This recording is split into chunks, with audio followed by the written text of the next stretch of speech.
Hello everyone, good evening. Welcome back to our YouTube channel. This is the Drug of the Day series where today we'll be discussing briefly about the drug cisplatin. So let's get started. So cisplatin belongs to the class of anti-cancer agents, and under that class we have many subclasses, one of which is platinum coordination complexes. So cisplatin along with two other drugs, it belongs to the class of platinum coordination complexes. Now this is the structure of cisplatin. As you can see here, the central atom is platinum atom and it has two chloro groups and two amine groups. Okay, and also the configuration is cis configuration because these two chloro groups and these two amino groups are present on the same side. That's why the configuration is cis configuration, and the geometry of cisplatin is square planar, and the IUPAC name is diamino dichloroplatinium. Okay, diamino dichloroplatinium. Now, this is the classification of anti-cancer drugs. So as you can see here, we have many subclasses, one of which is platinum coordination complexes. And under that, we have three drugs. We have cisplatin, carboplatin, and oxaliplatin. So today we'll be discussing cisplatin, and we will also take a look at carboplatin and oxaliplatin. Now, before moving on to the actual drugs, first let's take a look at organoplatinum compounds. So there are several organometallic compounds that are which basically contains platinum as the central atom, and it plays a very important role in the treatment of many different types of cancer. Now, platinum is considered to be a soft electrophile, and because of that, it complexes with and it is subjected to attack by a soft nucleophile. So I hope you guys know what electrophiles and nucleophiles are. Electrophiles are basically electron loving species. So those species that are electron loving in nature, that is, they themselves are electron deficient, but they accept a lone pair of electrons. But nucleophiles are opposite. They donate a lone pair of electrons because they are electron rich in nature. So platinum, it is considered to be an electrophile, that is, it is electron deficient, and it complexes with and it is subjected to attack by a soft nucleophile, and soft nucleophiles are thiol groups that are found in the proteins. That's why platinum complexes with the thiol groups that are found in the protein, and this results in significant protein binding and inactivation of the thiol groups that are present in protein. Also, organoplatinum antineoplastic agents, they contain an electron deficient metal atom, which is the platinum atom, that acts as a magnet for the electron rich DNA nucleophiles. Proteins and DNA both, they are nucleophiles, and thus it causes intra-strand cross linkage. This is very important. Intra-strand, it's not inter-strand. Intra-strand is between the strands, between the two strands of the same DNA molecule. So cross linking happens, and most frequently this cross linking occurs between the adjacent guanine residues or between a guanine and an adenine residue. Next is the tumor cells. Inside the tumor cells, the drug encounters lower chloride concentration, and the one chloro group that is present in the cisplatin molecule, it is substituted by a water molecule. Okay, so inside the cells, one of the chloro groups present in cisplatin, it gets substituted by a water molecule, and this process is known as aquation.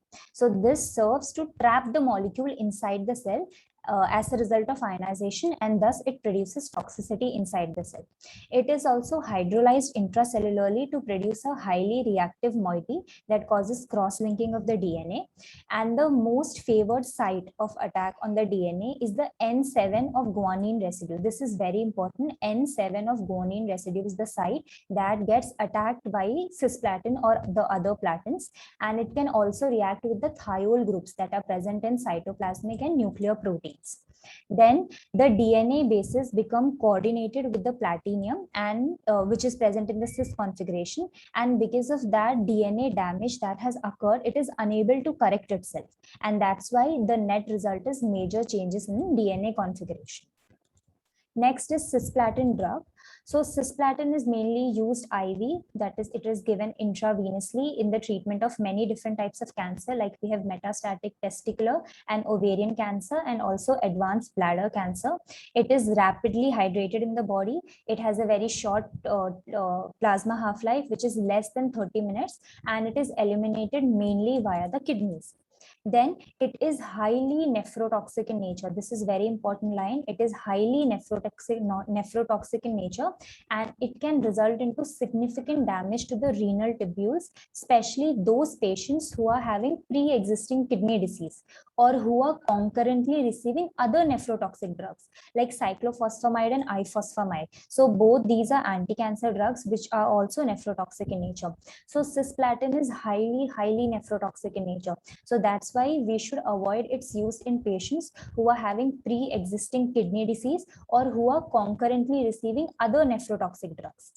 Next is, so to protect the patients against the kidney damage that is caused by cisplatin, the patients, like before giving the IV infusion of cisplatin, the patient should be hydrated by chloride containing solutions. This is important. Also saline diuretics, saline or mannitol diuretics can also be administered. Okay, so chloride containing solutions and saline and mannitol diuretics can be given to the patient to protect them from the nephrotoxic effects of cisplatin.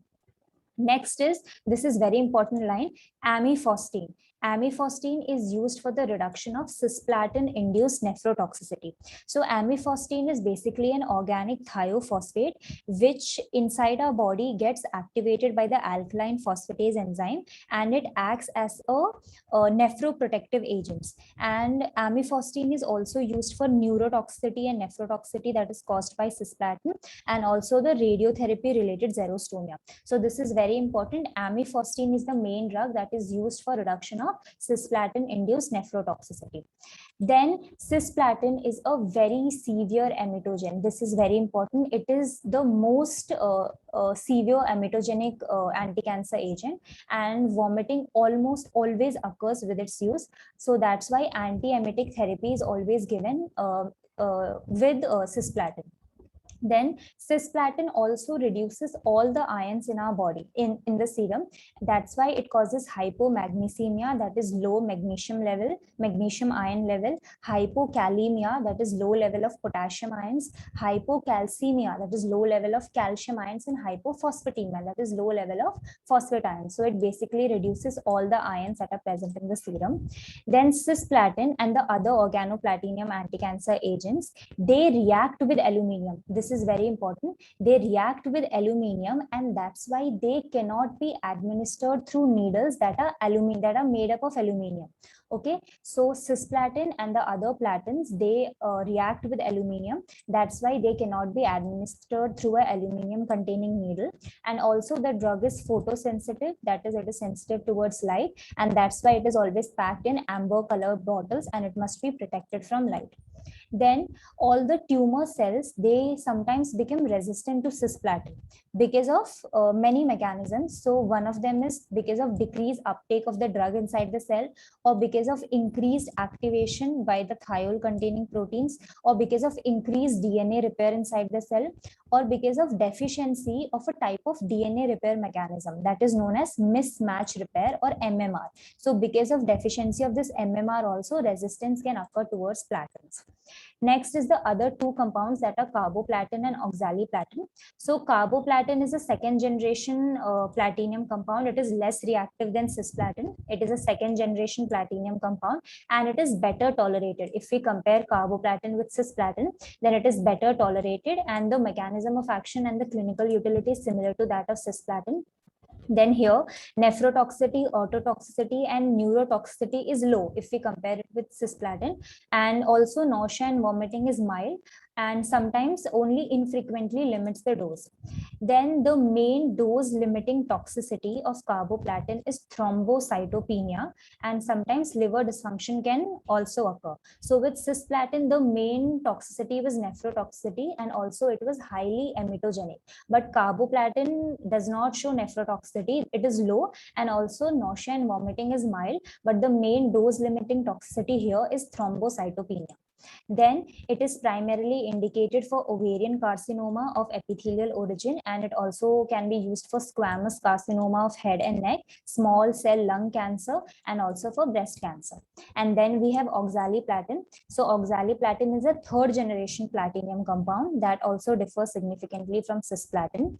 Now, one of the most important point for oxaliplatin is that the pathway that was causing resistance to cisplatin are not operative in the case of oxaliplatin. That's why resistance does not develop to oxaliplatin. It doesn't develop easily, and it retains activity against those tumors that have become resistant to cisplatin. So this is the most important line here. So oxaliplatin doesn't develop resistance. So that's why all those tumors who have developed, which has developed resistance to cisplatin, they are active towards oxaliplatin. And oxaliplatin is highly effective in colorectal cancer, and where it can be used along with 5-fluorouracil, and also gastroesophageal and pancreatic cancer also responds towards oxaliplatin. And the main dose limiting toxicity of oxaliplatin is peripheral neuropathy. So for cisplatin, it was nephrotoxicity, also neurotoxicity, and it was highly emetogenic in nature. For carboplatin, it is thrombocytopenia, which is the main dose limiting toxicity, and for oxaliplatin, it is peripheral neuropathy.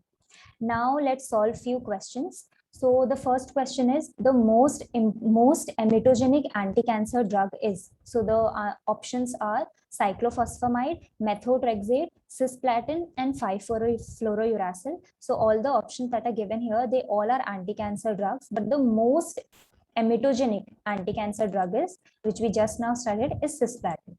Next is, the favored site of attack of cisplatin is. This is very important. So the options are the N7 position of guanine, or the N5 position of guanine, or N7 position of adenine, or the N5 position of adenine. So we know that it's not adenine, so these two options are eliminated. We know that it's guanine, and we have to remember that it is the N7 position of guanine that is the most favored attack of platins. So N7 of guanine is the correct answer here. Next question is, which drug is used to reduce cisplatin-induced nephrotoxicity? Again, this question is also very important. So the options are Mesna, amifostine, dexrazoxane, or ondansetron. So here, first is Mesna. So let's discuss about Mesna. So Mesna is basically used for treatment of cystitis that is caused by cyclophosphamide. So cyclophosphamide is an anti-cancer agent which causes cystitis. So also cyclophosphamide and ifosfamide, both these drugs, they cause cystitis, and this cystitis can be resolved by using Mesna or acetylcysteine. So both Mesna and acetylcysteine is used for to reduce cyclophosphamide and ifosfamide related toxicity. Then next is amifostine. So amifostine is used to reduce the nephrotoxicity that is caused by cisplatin. Then we have dexrazoxane. So dexrazoxane is basically used for treatment of toxicity, the cumulative cardiotoxicity that is produced by anthracycline class of antibiotics, that is doxorubicin and daunorubicin. So dexrazoxane is an iron chelating agent that is basically used for treatment of anthracycline antibiotics toxicity.